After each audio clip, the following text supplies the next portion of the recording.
Les gens connaissent mon combat, connaissent mon engagement dans la lutte contre le narcotrafic. Et aujourd'hui, on m'a retiré encore un frère. Donc ce sentiment de culpabilité que j'ai aujourd'hui, personne ne peut venir me le retirer.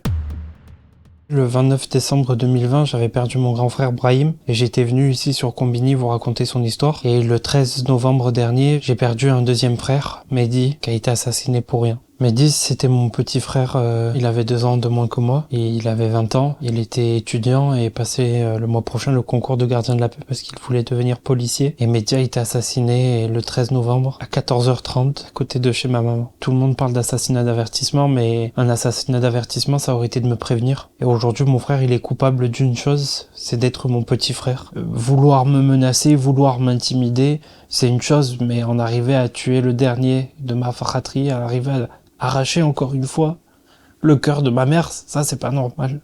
En août dernier, la police m'a demandé de quitter Marseille parce que il y avait de forts soupçons de croire que j'étais menacé. Ma première question, ça a été de dire est-ce qu'il faut que je protège ma famille? Est-ce que ma famille doit aussi partir? On m'avait répondu que c'était pas nécessaire. Aujourd'hui, Mehdi, mon petit frère, il est mort pour rien. Si je prends la parole aujourd'hui, c'est surtout pour ma mère parce qu'elle me l'a demandé, parce que ma mère veut pas qu'on oublie mon petit frère, parce que je veux pas que d'autres viennent raconter l'histoire à ma place. Les gens connaissent mon combat, connaissent mon engagement dans la lutte contre le narcotrafic. Et aujourd'hui, on m'a retiré encore un frère. Donc ce sentiment de culpabilité que j'ai aujourd'hui, personne ne peut venir me le retirer. Tout le monde est touché, tout le monde est ému, je reçois des centaines de messages, mais aujourd'hui mon message il est clair. Si vous êtes touché, si les gens sont émus de cette histoire, portez, avancez, parlez, criez, dites stop à tout ce fléau. C'est pas normal que pendant des mois, que pendant des années, j'ai été une des seules voix à porter cette question du narcotrafic dans la sphère médiatique. Aujourd'hui, si on veut que d'autres gens ne se fassent pas assassiner, si on veut que moi je ne me fasse pas assassiner dans les jours qui viennent, il faut que des milliers de personnes prennent la parole, il faut que des milliers de gens